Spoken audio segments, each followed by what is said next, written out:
جليل القدر رفيع الذكر جلي البرهان جميل الثناء جزيل العطاء مجيب الدعاء عميم الإحسان نشهد أن لا إله إلا الله وحده لا شريك له ونشهد أن سيدنا ونبينا محمدا عبده ورسوله صلى الله عليه وعلى آله وأصحابه أجمعين أما بعد فقد قال الله تبارك وتعالى في القرآن المجيد هو الذي أرسل رسوله بالهدى ودين الحق ليظهره على الدين كله وكفى بالله شهيدا وقال إنا نحن نزلنا الذكر وإنا له لحافظون.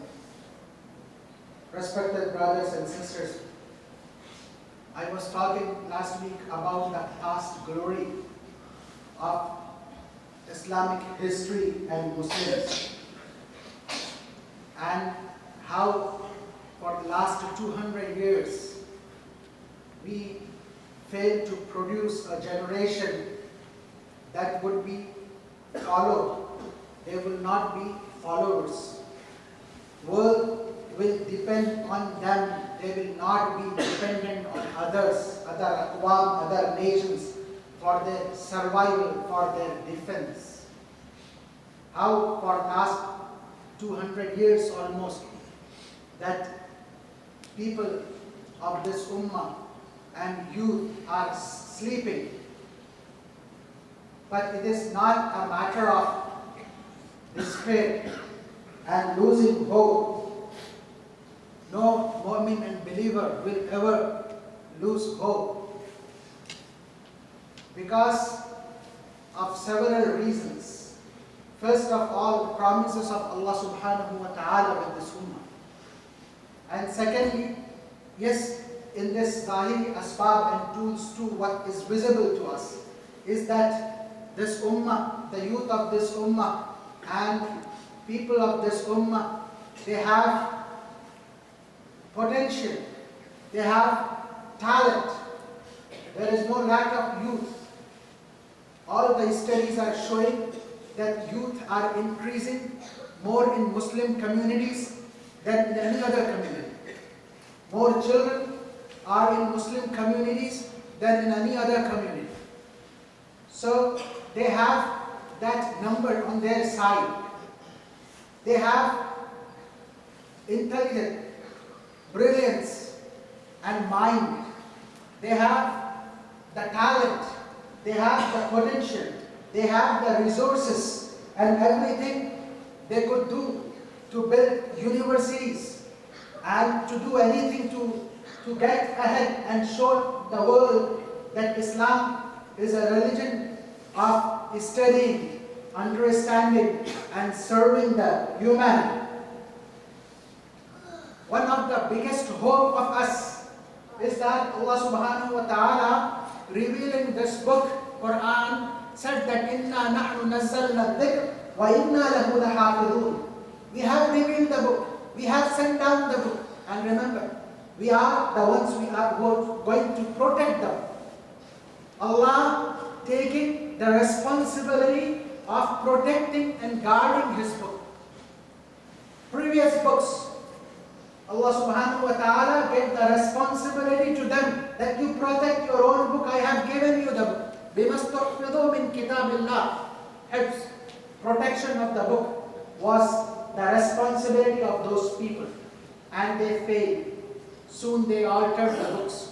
Fabrications were found, and they changed completely. There is now, today, when we recite the book of Allah subhanahu wa ta'ala, we can with guarantee and confidence say that these are the same words came to Prophet sallallahu alaihi wasallam 1400 years ago without a minute and minor change.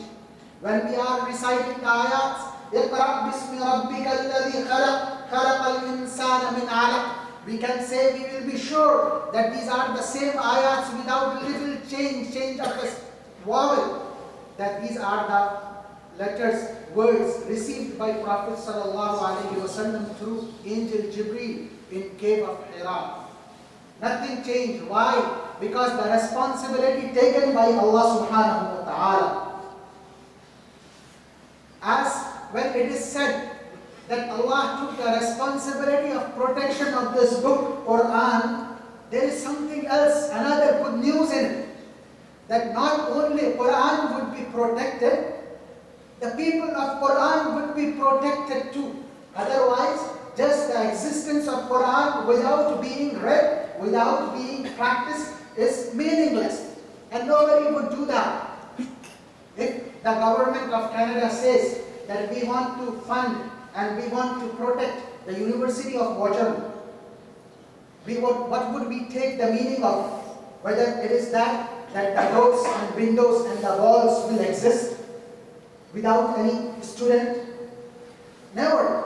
We know that the meaning of it is that students will come, children will benefit, and they will go everywhere with whatever they will take from that university, and that is how the university will be protected.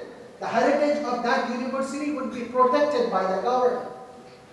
When Allah subhanahu wa ta'ala is saying that we are the ones who revealed it, sent it down, given to us, not to mountains. Allah subhanahu wa ta'ala said in Quran, Inna aradna al-amanata ala as-samawati wal-ardi wal-jibali fa-abayna an yahmilnaha wa ashfaqna minha wa hamalaha al-insan. The strongest creation of Allah subhanahu wa ta'ala, samawat and ard, heavens and the earth, they refuse to take this responsibility, the book of Allah subhanahu wa ta'ala. This is the human being that took and accepted this responsibility. When Allah saying that I will protect the book, Allah subhanahu wa ta'ala is saying that I will protect the people who would recite this book, who would read this book, who will learn this book, who will practice this book, and who will preach this book and take it to the four corners of the world. No matter how much people dislike, how much people refuse to take or say that we don't believe in this, or how much they will try to blame it and undermine it. Because this ayah of Quran says at places Allah subhanahu wa ta'ala said the meaning of it in Surah Al-Saf and Surah Al-Tawbah. يُرِيدُونَ أَن يُطْفِئُوا نُورَ اللَّهِ بِأَفْوَاهِهِمْ وَيَأْبَى اللَّهُ إِلَّا أَن يُتِمَّ نُورَهُ وَلَوْ كَرِهَ الْكَافِرُونَ. They want to extinguish the light of Allah subhanahu wa ta'ala, blow it with their mouths, that it will be gone. It is not like a candle or old-fashioned lamp open from everywhere, that just you blow it and it will go away. This is the book of Allah. This is the deen of Allah. And Allah subhanahu wa ta'ala says Allah is denying everything except that this book will prevail. This book will outshine every other culture, every other path, every other deen, every other religion. This book given to exist. يُرِيدُونَ أَن يُطْفِئُوا نُورَ اللَّهِ بِأَفْوَاهِهِمْ وَيَأْبَى اللَّهُ. No, Allah won't accept it. Allah won't let it happen. This book will exist, and the people who read it, they will exist. People who practice it, they will exist. It doesn't mean, and it never means that the people of this book, they will never be persecuted, and they will never have hard times, and they will not go through problems. No, there could be problems, there could be difficulties, but those difficulties will be for Muslims, not for Islam. Islam will always be the highest, and it can never be put down. Prophet sallallahu alaihi wasallam once came to his house, persecuted, bleeding, disheveled and dusty. When he entered the house, his daughter, the leader of the women of Jannah, Fatima as-Zahra radiallahu anha, she cried looking at the situation of Prophet sallallahu alaihi wasallam. And Prophet sallallahu alaihi wasallam wiped her tears off and said, "O Fatima, لا يبقى على ظهر الأرض بيت مدر ولا وبر إلا أدخله الله كلمة الإسلام بعز عزيز أو ذل دليل." Fatima, know that every single house, whether it is a hut, whether it is a small house, whether it is an apartment or duplex, or whether it is a mansion or house built in the Sahara, or house tent built on skins, no matter what, Allah subhanahu wa ta'ala is going to make the kalima and the word of Islam, the message of Islam enter into it. Even if the people close their doors on it and try to keep it out, no matter what, Allah subhanahu wa ta'ala is going to make Islam go everywhere. And that is what we see, that the promises of Allah subhanahu wa ta'ala, we are confident about it, that nothing could happen to Islam. Things might change. I said a story that my Sheikh Abul Hasan Ali Nadwi wrote in his book Islam and the World, ماذا خسر العالم بانحطاط المسلمين. He said that once there was a controversy between Hindus and Muslims about the place of land, it belongs to who. Muslims claiming that belonged to them, and the Hindus were claiming that belonged to them, and the judge was British in English times. He was confused what to say. They both are claiming dates. So he said, do you have any old person who know the history of this place and town? So they brought a very old person. That person happened to be a Muslim. And judge asked him that this place, what do you think about it? It belongs to Hindus or Muslims? That person said that this place here, the Hindus are of lower tribes and caste. That is why Muslims sometimes do injustice to them. And that is what they are doing in the matter of this piece of land. They are claiming theirs. It is not theirs, that belongs to Hindus. A Muslim just testified, and judge gave the judgment in favor of Hindus.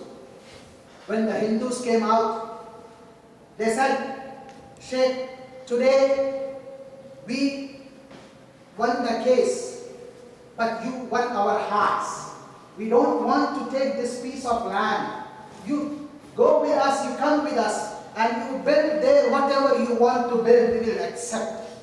Writing this story, he said that that's what happened in this case, that Muslims lost the case, but Islam won the case.